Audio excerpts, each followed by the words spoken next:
العبد اذا عرفا ثم تاب تاب اللہ علیہ.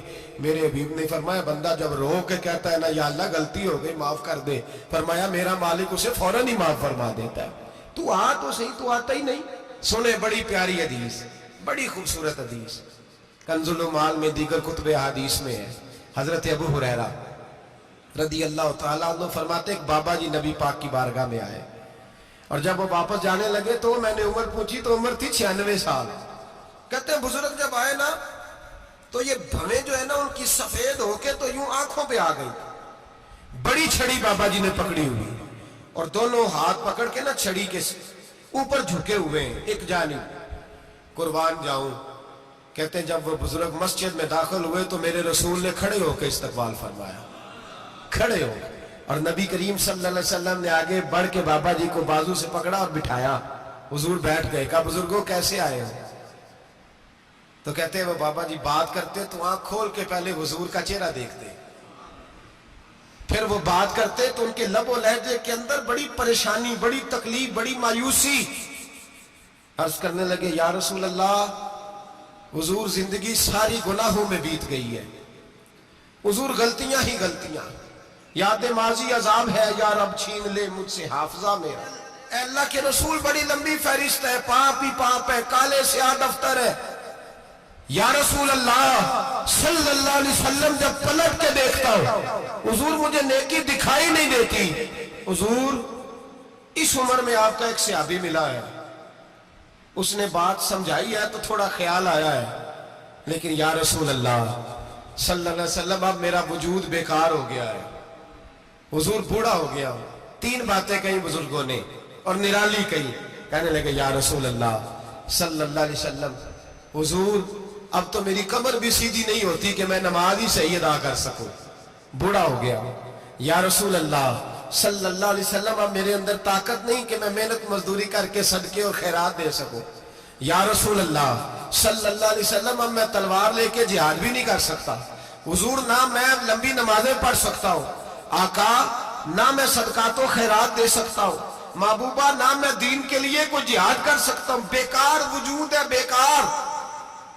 بیکار وجود کو تو گھر والے برداشت نہیں کرتے، بچے دعا کرتے ہیں یا اللہ ابا جی کو پردہ دے دے، اماں کو پردہ دے دے. بیکار ہو گیا ہوں اور آج آیا ہوں تو مجھ بیکار کو میرا رب قبول کر لے گا.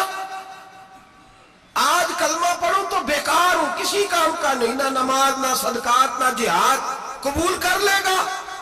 حضرت ابو ہریرہ فرماتے ہیں جیسے برسات میں بارش کی جھڑی لگتی ہے، یوں مصطفیٰ کی آنکھوں سے جھڑی لگ گئی.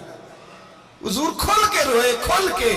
اور میرے حبیب پاک نے فرمایا بزرگوں بڑے مجاہد ہیں، دین کے لیے جہاد کرنے والے بڑے ہیں، رب کریم کو آپ کی تلوار کی اتنی حاجت نہیں. اور فرمایا اس کے خزانے کوئی خالی تو نہیں کہ آپ ہی گویا صدقہ دیں گے تو بھرے جائیں گے.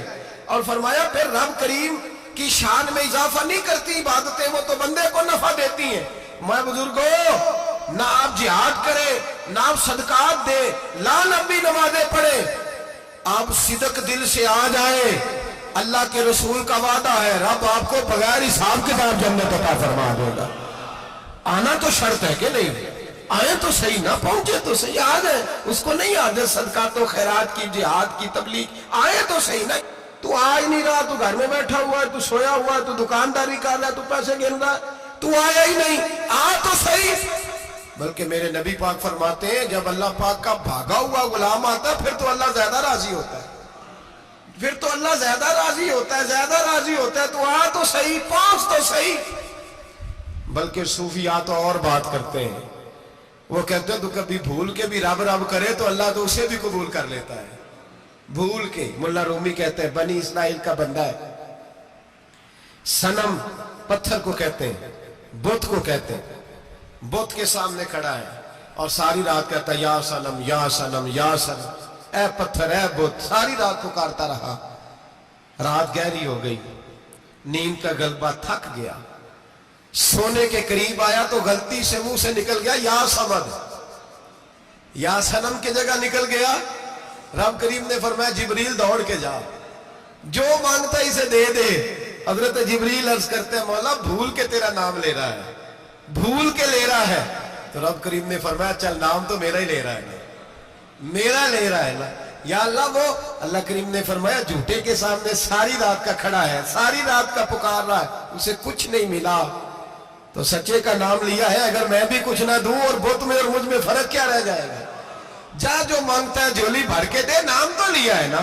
او بھائی تو بہانا تو بنانا، وہ آ تو صحیح نا، تو یہاں آ جا، پہنچ جا، آ جا، بس بیٹھ جا، اس کی بارگاہ ناز میں حاضر تو ہونا، تجھے فرصت ہی نہیں۔ تو یاروں کے لیے ٹائم نکالتا ہے، بازاروں کے لیے ٹائم نکالتا ہے، گلیوں کے لیے ٹائم نکالتا ہے، چوکوں چوراہوں کے لیے ٹائم نکالتا ہے، ہفتے میں ایک دن ہوٹلنگ کے لیے بھی جاتا ہے، لیکن کبھی چھپ کے 2 نفلوں کی تجھے توفیق نہیں ہوتی۔ اور میں کئی دفعہ کہہ چکا ہوں، جس بندے کو بغیر عبادت کے رزق زیادہ ملنے لگ جائے اس پر آزمائش ہوتی ہے رب کریم کی۔ اللہ فرماتا ہے اس کو پیسے دو، اسے آنے نہ دینا، اس کو چل پیسے دوڑ جا۔ لوگ سمجھتے ہیں میں بڑا ذہین و عقل مند ہوں، دیکھو میں اپنی ہوشیاری سے، چلاکی سے آگے نکل گیا، تو آزمائش ہے، یہ تو آزمائش ہے رب کریم کی طرف سے، یہ تو اس کی خفیہ تدبیر ہے۔ میرے بھائی اس کی بارگاہ ناز تک جو آ گیا، آنا تو ہماری ذمہ داری ہے کہ نہیں؟ پھر اس کی رحمت آگے بڑھ کے استقبال کر لیتی ہے۔ اور خدا کی رحمت کتنی زیادہ ہے، میرے حبیب کریم سید عالم صلی اللہ علیہ وسلم نے فرمایا اللہ نے اپنی رحمت کے 100 حصے کیے۔ حضور فرماتے ہیں ایک حصہ اللہ نے دنیا میں نازل کیا ہے۔ کتنا؟ ایک حصہ۔ فرمایا یہ جو ماں بیٹے سے پیار کرتی ہے، باپ بیٹے کے لیے مزدوری کرتا ہے، جو بہن بھائی کے لیے روتی ہے، یہ جو بیوی شوہر کے لیے دعا مانگتی ہے، یہ جو بچے ماں باپ سے پیار کرتے ہیں، فرمایا یہ اس ایک رحمت کا نتیجہ ہے، ایک رحمت کا نتیجہ۔ تو صحابہ کہنے لگے یا رسول اللہ وہ 99 کدھر ہے؟ نبی پاک نے فرمایا رب کریم نے سنبھالی ہوئی ہے، قیامت کے دن تمہیں عطا فرمائے گا۔